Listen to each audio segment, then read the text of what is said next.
Boa noite, irmãos. Boa noite a todos. Que o Senhor possa continuar nos abençoando.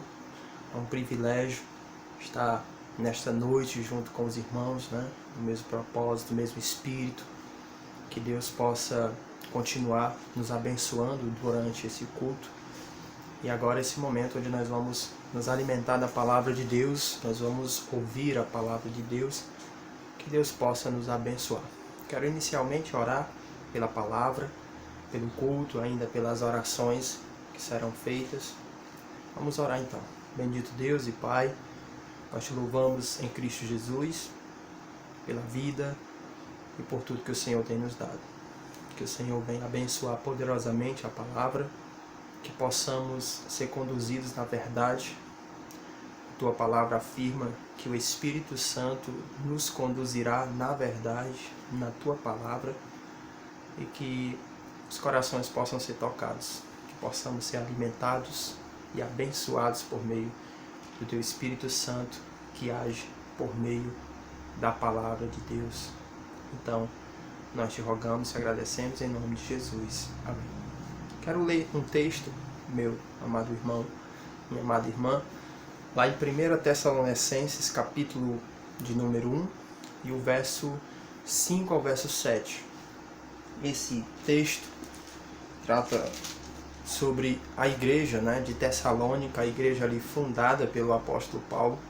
Você encontra lá em Atos, se não me falha a memória, no capítulo 17, o apóstolo Paulo passando por Tessalônica, e pregando o evangelho ali.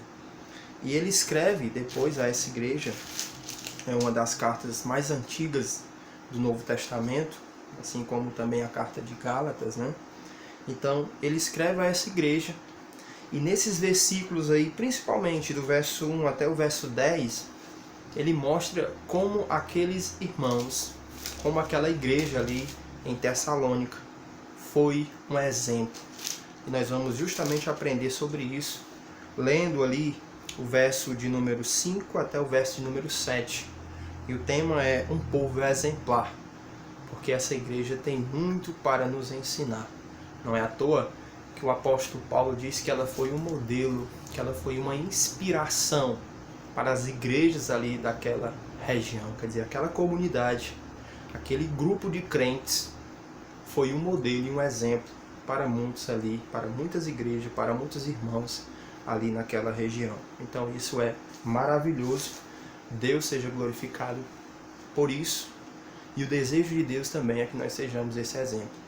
Então nós vamos aprender algumas das características que esse povo tinha e como essas características elas são colocadas na Bíblia como características do povo de Deus. Então nós vamos aprender sobre justamente esse povo exemplar. Aqui olhando para o modelo da igreja dos Tessalonicenses. Então diz assim, capítulo 1, versos 5 e 7. Porque o nosso evangelho não foi a vós somente em palavras, mas também em poder, no Espírito Santo e na plena convicção, como bem sabeis quais fomos entre vós por amor de vós. Verso 6. E vós vos tornastes nossos imitadores e do Senhor, recebendo a palavra em muita tribulação, com a alegria do Espírito Santo, de maneira que fostes exemplo para todos os fiéis na Macedônia e Acaia. Quero ler também o 8, De vós fez-se ouvir a palavra do Senhor, não somente na Macedônia e Acaia, mas também em todos os lugares. A vossa fé para com Deus se espalhou, de tal maneira que não temos necessidade de falar coisa alguma. Quero ler aqui até o 8 também, porque ele traz um pouco aqui das características e as virtudes ali daquela igreja. Então essa igreja, a igreja dos Tessalonicenses, é uma igreja que é colocada na Bíblia como um exemplo, ou seja, um exemplo a ser seguido, porque Paulo aqui destaca muitas virtudes dessa igreja. E Paulo também destaca algo interessante aí sobre o Evangelho, que é algo que você percebe não só nessa carta aí dos Tessalonicenses, mas você percebe também Paulo falando sobre isso aos Efésios, Paulo falando isso aos Coríntios. Paulo destaca aqui, e isso é interessantíssimo, meu amado irmão, como o Evangelho chegou a Tessalônica, como o Evangelho chegou a essa igreja, como o Evangelho chegou a esses irmãos. E aqui nós já podemos destacar uma das características do Evangelho, que é justamente o poder que é dado ao Evangelho. Então Paulo se refere a eles, dizendo aí no verso de número 5, né, ó, porque o nosso Evangelho não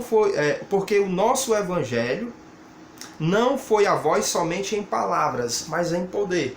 Então o apóstolo Paulo está dizendo, olha, o Evangelho chegou até vocês não somente em discurso, não somente em palavras, não somente de forma verbal, mas o Evangelho foi acompanhado com milagres e prodígios, ou seja, foi também ministrado e acompanhado com o poder do Espírito Santo.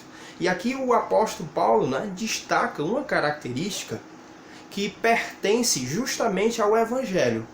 O Evangelho de Deus, principalmente pregado com os apóstolos, principalmente pregado com Jesus, principalmente pregado com os discípulos e principalmente pregado ainda hoje.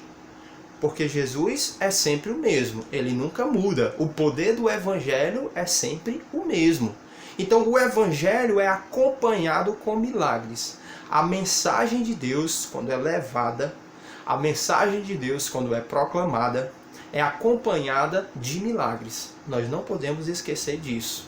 Ou seja, o apóstolo Paulo está dizendo aqui que o Evangelho chegou à comunidade daqueles irmãos, acompanhado de milagres e prodígios. Isso, na verdade, meu amado irmão, é o que acompanhou a pregação do Evangelho. O Evangelho opera maravilhas. Então este culto, onde você cantou, onde você ouviu pregações, né? No caso você está ouvindo pregação, eu digo os cultos que você tem acompanhado, você escuta pregações, você escuta a oração, ou seja, tudo está ali baseado na palavra. Então o culto, o cristianismo não é só ouvir a palavra. O Evangelho não trata-se só da proclamação, não é só uma doutrina, um ensino de língua, mas de poder. É isso que o apóstolo Paulo está dizendo. Portanto, o Evangelho pode transformar vidas. O Evangelho pode trazer milagres. O Evangelho, na verdade, traz milagres, traz transformação, traz libertação e pode produzir e produz o sobrenatural. Isso é importantíssimo. Por quê? Porque nós vivemos o Evangelho, nós pregamos o Evangelho, cantamos o Evangelho, por exemplo, esse culto, nós cantamos o Evangelho, cantamos a palavra, oramos baseado na palavra, estamos pregando a palavra, mas não pense que isso diz respeito só a isso, só a verbalizar, só a usar os lábios, que é só uma mensagem que é proclamada. Não se esqueça que este culto, como qualquer outro culto, não é só palavras, mas é a demonstração do poder de Deus. E esse mesmo culto, nesse mesmo momento, o poder de Deus pode chegar à sua vida, pode chegar ao seu filho, pode chegar ao seu coração, pode chegar naquela causa que é tão impossível aos olhos do homem, pode chegar a qualquer lugar, porque é isso que o apóstolo Paulo está dizendo, que o Evangelho chegou até vós, que o Evangelho chega aí na sua casa, meu amado irmão, minha amada irmã e você visitante. O Evangelho está chegando aí, não tá? Tá. Você está acompanhando essa mensagem e o Evangelho então está sendo transmitido. O Evangelho está sendo proliferado. Você está escutando. O Evangelho está entrando na sua casa.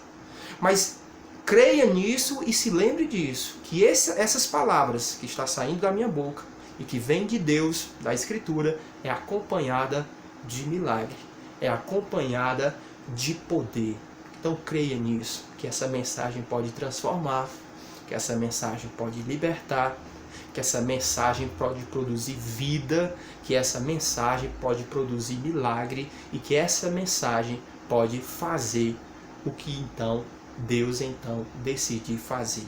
O próprio Deus afirma, a minha palavra não voltará para mim vazia, mas ela vai cumprir todo o meu propósito. Então aqui fala da palavra e do poder que a palavra de Deus tem. É isso que o apóstolo Paulo então está falando aqui a esses irmãos. E aqui já é uma característica interessante do poder de Deus e de que Deus faz por meio do Evangelho. Então a própria vida desses irmãos é um exemplo disso. Ou seja, O apóstolo Paulo diz assim: meus amados irmãos, o evangelho chegou a vocês não só em palavras, não só na teoria, mas ele chegou de uma forma muito prática, ou seja, ele foi acompanhado de transformações, foi acompanhado de milagres. E a própria vida desses irmãos, lá de Tessalônica, quer dizer, a própria vida da igreja é um exemplo disso, porque eles então foram transformados. E eles então agora são um exemplo, não é isso? Eles não eram crentes, né? Pense que aquela região, como qualquer outra, onde o evangelho não tinha chegado, tratava-se de pessoas idólatras, pessoas extremamente compromissadas com o mal, com uma vida totalmente desconcertante, né? Uma vida totalmente desconcertada, melhor dizendo. Então, que se desviavam, como todo homem, né? Como o próprio apóstolo Paulo diz, não há quem entenda a Deus, não há quem busque a Deus. E o evangelho chegou e transformou a vida daqueles irmãos de tal ponto que eles se transformaram em adoradores de Deus e agora são exemplos nas boas obras. Então, a própria vida dos Tessalonicenses é um exemplo disso, de que o evangelho transforma, não é isso? E é isso que o apóstolo Paulo então tem aqui tem para nos afirmar, né? 7 e 8. De maneira que fortes exemplo para todos os fiéis da Macedônia e Acaia. Ou seja, ele está falando que esses homens, o evangelho chegou e transformou a vida deles. E é isso, meu amado irmão, que o evangelho faz. Você sabe mais do que eu, você que é da igreja, que o evangelho trata-se de um novo coração, que o evangelho propõe uma nova vida, que aqueles que estão em Cristo, né, são novas criaturas. Isso fala de um poder, isso fala inclusive de um novo nascimento, algo que acontece de forma sobrenatural. O mesmo poder que Deus então coloca ali na criação, em que Deus cria tudo do nada por meio da palavra de Deus, assim também é o novo nascimento. Assim é Deus também reconciliando os seus filhos com Ele. Assim é Deus operando o milagre do novo nascimento. É um poder extraordinário, é um milagre no sentido mais literal do termo. Quando alguém crê em Cristo de forma verdadeira e sincera, é um milagre sem precedentes. Por quê? Porque o Evangelho produz isso. É a única mensagem, meu amado irmão, que pode transformar a vida do homem. A única mensagem que pode dar um novo coração, uma nova vida. É a única mensagem que pode trazer salvação. É justamente o Evangelho. E a própria vida ali dos Tessalonicenses é um exemplo disso. Eles foram alcançados por essa mensagem de poder. E é isso que o apóstolo Paulo então está nos dizendo. E por que que isso é um exemplo para todos nós?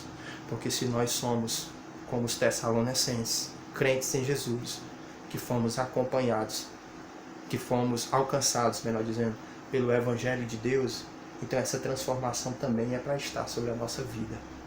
É para que possamos ter de uma forma muito definida, como diz a palavra de Deus, aquele que serve a Deus e aquele que não serve a Deus. Então é para haver essa semelhança, porque a Bíblia nos coloca como sal da terra. Aliás, essa diferença. A Bíblia nos coloca como sal da terra e luz do mundo. Então, esse mesmo poder que veio sobre os Tessalonicenses é o mesmo poder que está sobre a igreja. Ou eles receberam uma dose a mais do Espírito Santo. Ou o Espírito Santo que desceu lá no dia de Pentecostes, Atos capítulo 1, verso 8, é o Espírito Santo que desce diferente de hoje. Não. A mesma forma que o Espírito Santo veio sobre os 120 lá em Atos, né, cumprindo a profecia, como disse o apóstolo Pedro, citando o livro de Joel, ali no mesmo livro de Atos, né? E nos últimos dias acontece que Deus derramará seu Espírito sobre toda a carne. Assim também esse Espírito está conosco. Da mesma forma que a pregação do apóstolo Paulo foi acompanhada com o poder do Espírito, qualquer servo de Deus que pregou a palavra para você e para mim, ou qualquer servo, ou qualquer pessoa que tenha escutado a palavra de Deus, esse mesmo Evangelho também acompanha poderes, milagres e prodígios. Então, por isso que essa é a pergunta que nós devemos fazer. Como o Evangelho, como o poder do Evangelho tem chegado à minha vida? Como esse poder do Evangelho tem chegado na minha família, na minha casa, no meu trabalho, na igreja, no meu ministério, no meu chamado? Como é que esse poder tem chegado? Ele tem produzido efeito? Porque isso foi visível ali na igreja de Tessalônica. O poder transformador do Evangelho. Então o Evangelho consiste, o cristianismo consiste não somente em palavras, mas em prática e em transformação. Isso não é interessante? E é justamente isso que essa igreja tem para nos demonstrar, para nos exemplificar. Ou seja, nós não só cantamos, nós não só pregamos, nós não só conhecemos a palavra, nós não só proclamamos a palavra, entendemos a palavra, compreendemos a palavra, mas essa palavra ela é transformadora. Ela acompanha a nossa vida, ela tem efeito. É isso que o apóstolo Paulo também está compreendendo aqui, falando a esses irmãos. Olha, vocês receberam o Evangelho não só por palavras, mas no poder do Espírito. Então nós conhecemos a palavra, eu e você que somos crentes, conhecemos a palavra, cantamos a palavra. Esse culto nós estamos cantando a palavra, orando na palavra, pregando a palavra. Durante a semana nós fazemos nossos devocionais, buscamos a Deus, mas isso não é só para cumprir uma liturgia. Ou seja, o cristianismo não é só uma filosofia de vida. Ou seja, nós estamos aqui reunidos não só porque a Bíblia nos chama a fazer isso. Nós oramos, pregamos, lemos a palavra de Deus, não é só para cumprir propósitos, não é só para bater tabela, para cumprir tabela, para cumprir ritos, mas isso tem em vista justamente o quê? Que nós experimentemos esse poder, com as caras descobertas, refletindo no espelho, somos transformados de glória em glória. Assim o apóstolo Paulo diz aos Coríntios, né? Somos transformados em glória em glória. Então aqui está falando desse poder. Ou seja, de que o Espírito Santo opera no Evangelho. De que o cristianismo não é só uma doutrina, um ensino de língua, de palavras, mas de prática. É isso que nós devemos aprender com o Evangelho de Cristo, com o Evangelho do apóstolo Paulo. De que o cristianismo é acompanhado desse poder transformador. Nós não só ouvimos a palavra, mas nós vivemos a palavra. Nós só não devemos compreender a palavra, ler a palavra, saber da palavra, mas isso deve ter um efeito prático. É esse exemplo que os Tessalonicenses têm para nos ensinar, de que eles receberam o Evangelho não só com palavras, mas como um poder, e eles então foram transformados por esse poder, e eles sentem esse poder, e esse poder transformou a vida deles. De que eles eram não somente ouvintes da palavra, mas praticantes, como Tiago então nos aconselha a ser ouvintes da palavra, praticantes da palavra, e não somente ouvintes. Então é isso que o Evangelho tem para nos dizer. Um Evangelho frutífero, um Evangelho que produz frutos, um Evangelho que onde você vê boas obras. E que boas obras é essa? Não é baseado na justiça dos homens, não. Porque boas obras baseadas na justiça do homem é só você não matar, não roubar, não mentir, não enganar ninguém. É só você fazer e você ser um cidadão. Isso é boas obras para o homem, ser um cidadão. Estou me referindo à justiça de Cristo, à justiça de Deus, à verdade de Deus. É isso que nós estamos aqui falando, em ser um padrão na palavra de Deus, em receber esse poder transformador de Deus, em ser frutífero, em ser um exemplo, em iluminar, em ser astros no mundo, como diz lá Romanos, como nós fomos então chamados para ser. Isso é por meio do poder transformador do Espírito Santo. Então, qualquer crente foi conduzido para a verdade, iluminado pela verdade. Esse Espírito Santo, esse poder veio sobre ele. Então agora esse povo recebeu esse poder transformador, esse poder que vai nos tornar mais parecidos com Cristo. Então por isso que nós lemos a palavra, louvamos, bendizemos a Deus, conhecemos a palavra, participamos do culto de ensino, a escola dominical, esse culto, essa pregação. É para quê? Qual é o efeito disso? Deus deu isso para quê? A Bíblia coloca de uma forma muito bem clara, para que nós nos tornamos mais parecidos com Cristo. E como é que alguém se torna mais parecido com Cristo? Quando nós vamos obedecendo a Deus, quando nós vamos trazendo a nossa vida para a palavra de Deus. Então olha como o cristianismo tem uma responsabilidade. Como o cristianismo, de uma forma geral, ele é prático.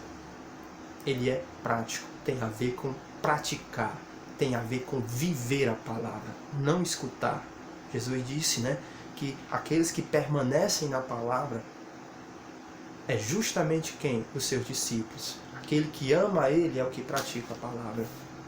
Então, esse poder que nos diz aí o apóstolo Paulo, vós recebestes a palavra, não só, vós recebestes o nosso evangelho, não só por palavra, mas pelo poder, com o poder do Espírito Santo. E é esse poder. E na verdade essa é a palavra dita ao Espírito Santo, sobre o Espírito Santo nas Escrituras, né? Jesus então faz uma promessa ali aos seus discípulos e diz: ficai em Jerusalém até que do alto sejais revestidos de poder.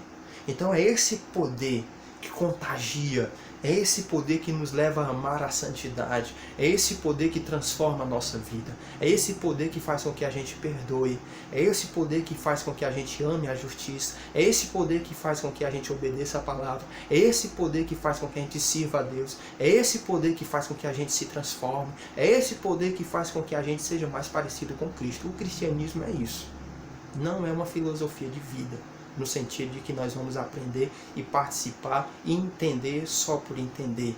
Mas ele tem a ver com prática, ele tem uma praticidade, ele é pragmático, ele leva o homem a experimentar o poder, não só da transformação da sua vida, mas dos milagres que cercam isso. E quando eu me refiro a isso, estou me referindo a isso que o apóstolo Paulo está dizendo.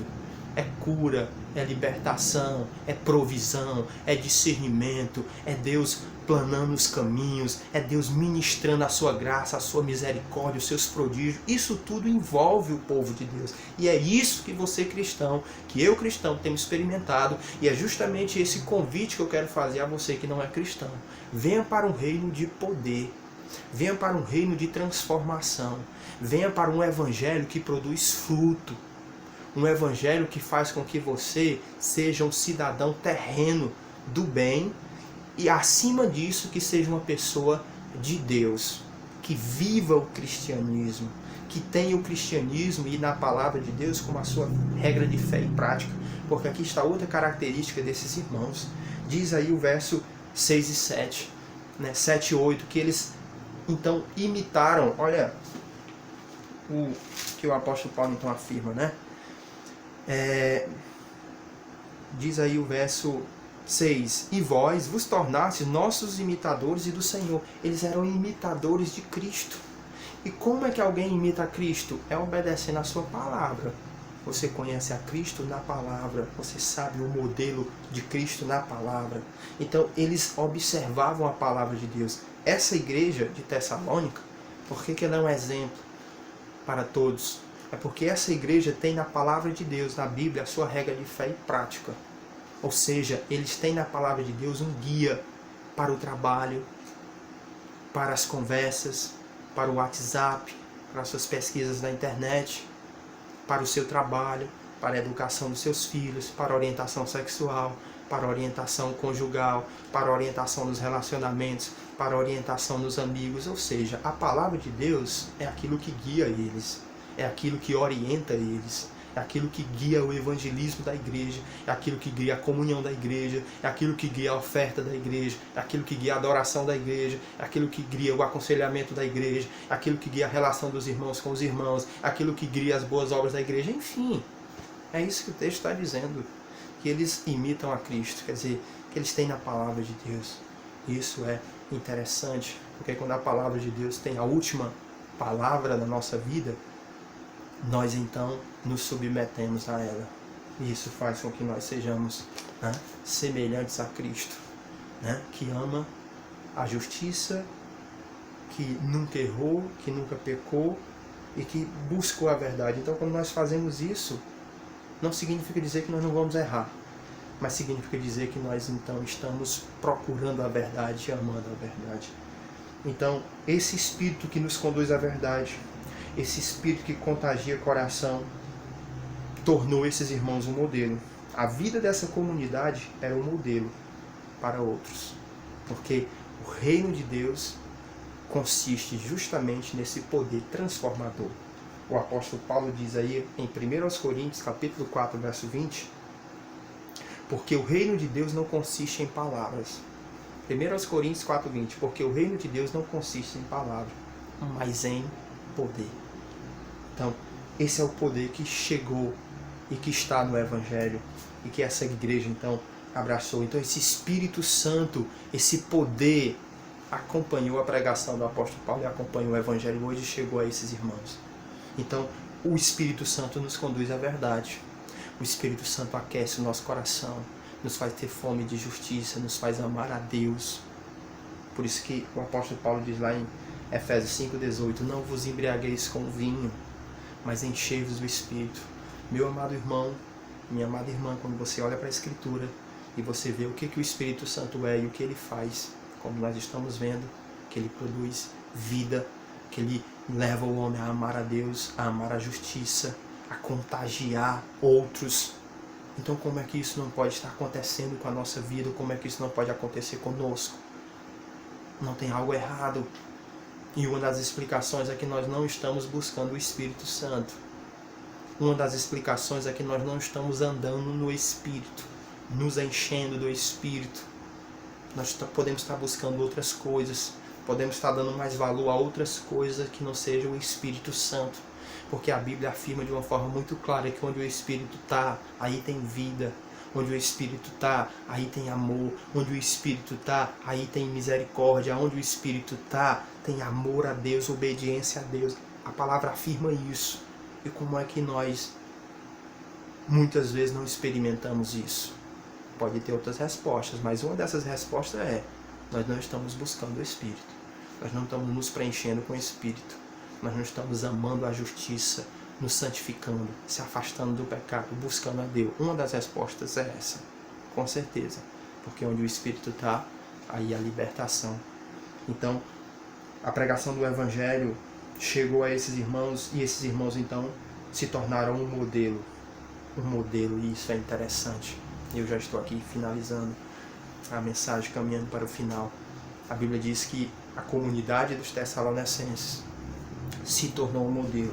Deixa eu ler esse texto, para que fique bem claro para todos nós, Diz o apóstolo Paulo aí: de maneira que fostes exemplo para todos os fiéis na Macedônia e Acaia.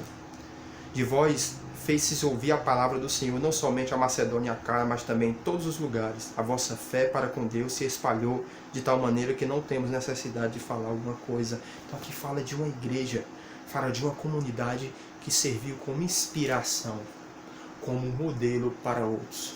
Meu amado irmão, nada é mais contagiante, nada é mais incentivador do que o exemplo. Você como pai, você como mãe, você como líder da igreja, como eu sou líder da igreja, pela graça de Deus e a misericórdia, como qualquer outra pessoa que é um cristão, nada é mais contagiante, nada é mais incentivador a outras pessoas que o exemplo. Agora escute bem, nada é mais prejudicial também, nada acaba mais com uma igreja, com a comunidade, com a família, do que o exemplo. Escute bem. O exemplo ele pode ser contagiante, positivo, proporcionar modelo, incentivo, animar corações, desafiar pessoas para as boas obras, para a glória de Deus, como o exemplo também pode acabar com a vida também de outras pessoas. A falta de exemplo também é algo que é extremamente prejudicial na igreja, para com a comunidade, na família, para com seus filhos, amigos e vizinhos. Então, o exemplo, meu amado irmão, é algo assim espetacular, tanto para o bem, Deus seja louvado, como também para o mal. O exemplo é contagiante nessas duas vias. Esses irmãos, como diz aqui o apóstolo Paulo, a igreja de Tessalônica foi um exemplo que inspirou outros. E a pergunta é: nós temos sido esse exemplo? Seja individualmente como igreja do Senhor, no sentido de eu como cristão, como nossa igreja Cristã Evangélica Monte Oreb. Temos sido esse exemplo? Não que o reino de Deus seja uma competição de quem chega primeiro, que esteja baseado na performance, de quem é mais, de quem faz mais. O reino de Deus não está baseado nisso. E não é isso que o apóstolo Paulo está dizendo aqui. O reino de Deus é baseado no que a Bíblia está falando, no que o texto está dizendo, de um povo exemplar de boas obras. Porque assim a Bíblia nos chama para sermos. Então nós temos sido esse exemplo para os nossos filhos, para os nossos netos, para os nossos irmãos, para a nossa igreja. Nós temos sido esse exemplo que eu estou falando em você buscar a Deus. Não estou falando de competição, de ser mais bonito, não estou falando sobre isso. Estou falando do que a Escritura está dizendo. Esse exemplo temos sido. Por exemplo, se você, se todos na sua igreja tivessem o mesmo compromisso que você na obra, como seria a sua igreja? Se todos na igreja tivessem o mesmo compromisso que nós, praticássemos o mesmo cristianismo que nós, lá na sua igreja, na sua casa, se todos lá na sua igreja, né, de uma forma mais direta, se todos na sua igreja tivessem o mesmo compromisso que você e praticassem o mesmo cristianismo que você, como seria a igreja? Se todos tivessem esse mesmo compromisso que você? Essa é uma pergunta para todos nós, viu? Eu me incluo também, claro. É só para a gente pensar em que cristianismo nós temos vivido diante dos nossos filhos. Que cristianismo nós temos vivido diante dessa geração, diante da sociedade. Porque a Bíblia nos chama a esse padrão dos fiéis. 2 textos falam sobre isso. O primeiro texto é 1 Timóteo 4,12. Diz assim: ninguém despreza a tua mocidade, mas sê o exemplo dos fiéis na palavra, no trato, no amor, no espírito, na fé e na pureza. Mas sê o exemplo dos fiéis. E depois Efésios 2,10. Porque somos feitura sua, criados em Cristo Jesus para as boas obras. Porque somos feituras sua, de Deus, criados em Cristo para as boas obras. O que é boas obras? É justamente o que essa igreja tem feito. Essa igreja tem sido um exemplo. E é isso que nós devemos aprender. Conclusão, meu amado. 2 observações. Primeiro é que o Evangelho é acompanhado desse poder, dessa transformação, como nós vimos hoje. E como nós temos vivido, como nós temos experimentado isso. Você que é cristão, essa primeira observação diz respeito a você que se identifica com o cristianismo e se considera um cristão. Como esse poder tem chegado? Como você tem vivido isso? Como você tem demonstrado isso? Ele tem alcançado você? Você tem buscado a Deus a ponto de que você percebe esse poder e as outras pessoas percebem isso e glorificam a Deus? E para você que não é da igreja, eu quero dizer que o Evangelho produz milagre e transformação. Como você ouviu hoje, a mensagem do Evangelho é acompanhada por transformações e milagres.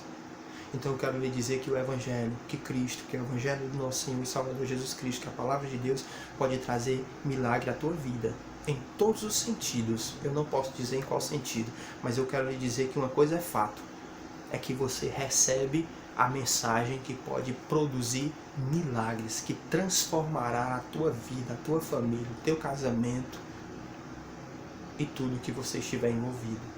Então que você possa receber essa palavra no seu coração. Eu quero louvar a Deus por essa oportunidade e por esse grande privilégio de receber essa palavra acompanhada por transformação e milagre. Que Deus possa nos abençoar. Em nome de Jesus. Amém.